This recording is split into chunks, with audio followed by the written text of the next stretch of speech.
মা,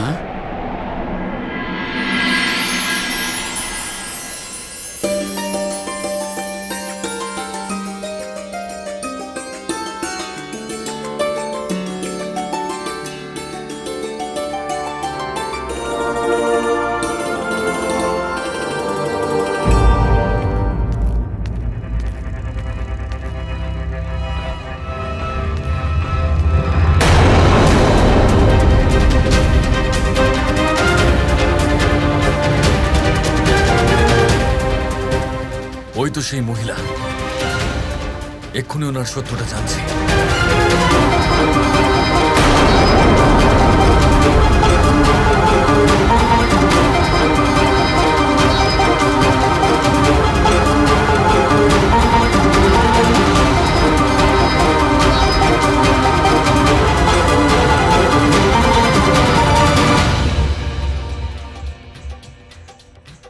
ও মা,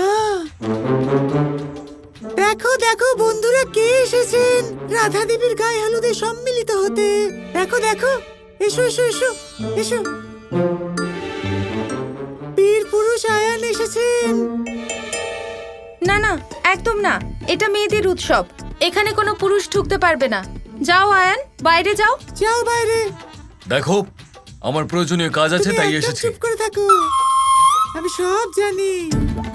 কেন ছেলেরা মেয়েদের গায়ে হলুদ অনুষ্ঠানে আবশ্যক কাজের বাহানা বানিয়ে ছেলেরা কেন আসে তা সব জানি আমি। ঠিক বলেছো গোপাল। আরে কি হলো জান আপনি? এখানে ওখানে কাকে খুঁজছেন? এই শোনো, এইভাবেও কথা শুনবে না, এনাকে বার করে দি। এই শুনুন জান, হাট হাট। হ্যাঁ হ্যাঁ, যাও আরে, যাও যাও তো- যাও, বাইরে যাও। কি করছো তোমরা? জান যাও জান। আমি যাও। বলছি আমার জরুরি কাজ আছে, ব্যাস, অনেক হয়েছে, যাচ্ছি আমি।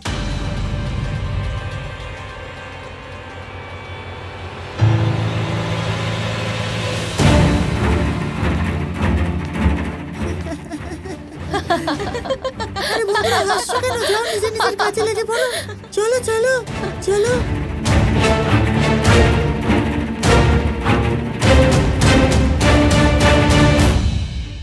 তোমার মায়াবী শক্তির আমার প্রয়োজন আছে উমেশ।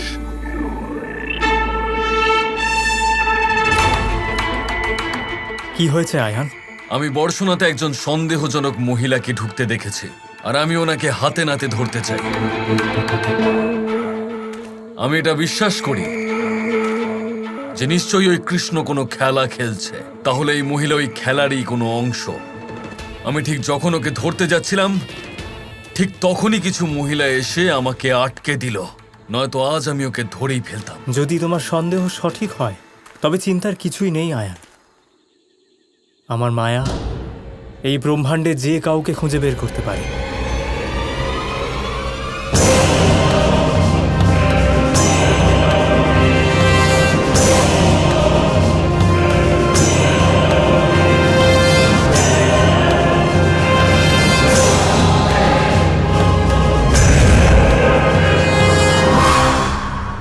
আমার শক্তি আমাদের ওই নারীর কাছে পৌঁছতে সাহায্য করবে।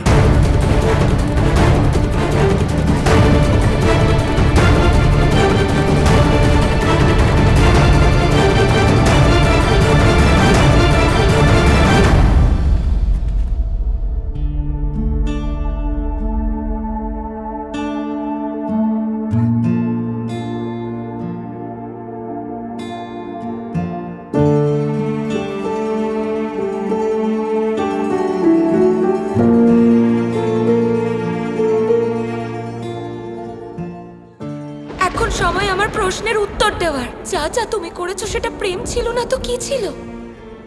আমাকে ভয় মুক্ত করতে তুমি ওই বিশাল সর্পের মুখে চলে গেলে, ওটা প্রেম ছিল না? নিজে ক্ষুধার্ত থেকে আমার জন্য ক্ষীর বানালে, ওটাও প্রেম ছিল না? নিজের সব থেকে প্রিয় শালগ্রাম আমাকে উপহার দিলে, রাত্রিবেলা আমায় জঙ্গলে ডেকে রাস করলে, এইসব প্রেম না হলে কি কৃষ্ণ? অনেক হয়েছে কৃষ্ণের নামে মালা জপ করা, অনেক হয়েছে আমার তোমার বাঁশির সুর শুনে নাচা। আজ থেকে রাধা কৃষ্ণকে ঘৃণা করে, শুধু ঘৃণা।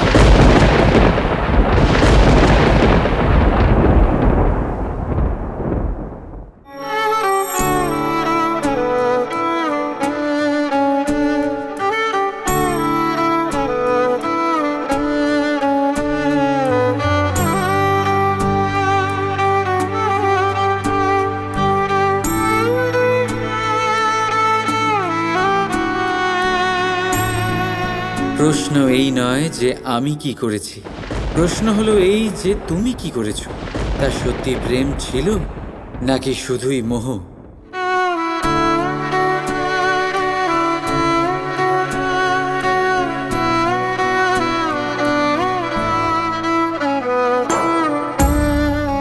যদি আমার দুঃখে তুমি সুখী হও রাধা, তাহলে এটাই আমার জন্য সব থেকে বড় সুখ।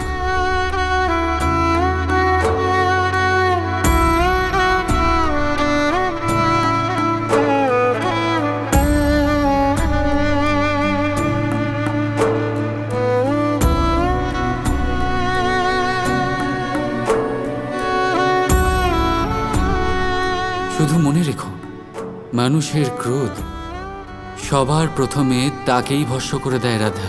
নিজের অন্তরেই খুঁজে দেখো, এই কথা প্রমাণিত হবে।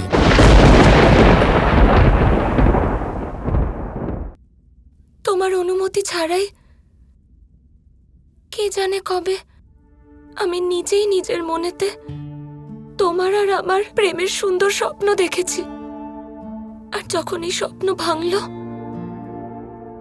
আমি তোমার উপর ক্রোধ দেখালাম, আর ক্রোধে তোমায় দুঃখ দিলাম, কষ্ট দিলাম। কিন্তু বদলে তুমি কি করলে? শুধু পবিত্র প্রেম। এখন আমি বুঝতে পারছি কৃষ্ণ, যা তুমি করো সেটাই প্রেম।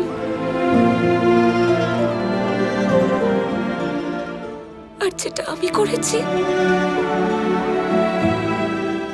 ওটা মোহ ছিল।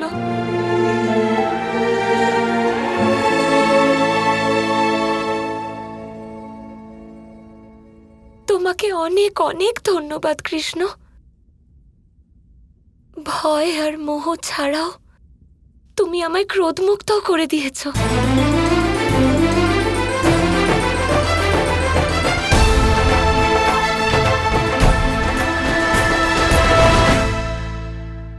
অগ্নি জীবনে খুব মহত্বপূর্ণ হয়। এই অগ্নি, এই অগ্নি উজ্জ্বলতা হয়ে আমাদের জীবিত রাখে। কিন্তু ভাবুন, যদি এই উজ্জ্বলতা ক্রোধের অগ্নি হয়ে দিকভ্রষ্ট হয়, তাহলে কি হবে? একটা ছোট পাতা দিয়ে শুরু করে গোটা বনকে ছারখার করে দিতে পারে। ঠিক সেরকমই মানুষের ক্রোধের আগুনও অন্যদের তো ভস্ম করেই, কিন্তু তার পূর্বে স্বয়ং নিজেকেই ভস্ম করে দেয়। তাহলে কি করা যায়? কি করে নিয়ন্ত্রণ করা যায় তাকে? উত্তর হলো তাতে জল ঢেলে দিয়ে, জলের মতো বইতে দিনে কি। ঠিক সেইভাবে যেমন সূর্য নিজের অগ্নিকে তেজ বানিয়ে আপনার কাছে পৌঁছে দেয়। এটাই পার্থক্য সূর্যের অগ্নি আর ক্রোধের অগ্নির মধ্যে। সূর্যের অগ্নি বিচ্ছুরিত হয়ে প্রতিফলিত হয়ে আসে, আর সেই জন্যই তাকে তেজ বলা হয়। অন্যদিকে আমাদের ক্রোধের আগুনের কোনো সীমাই থাকে না। তাহলে নিজের অন্তরের শক্তিকে ক্রোধের আগুন বানিয়ে জ্বালাতে চান, নাকি উজ্জ্বলতা বানিয়ে বিস্তারিত করতে চান? সিদ্ধান্ত আপনার। রাধা রাধা।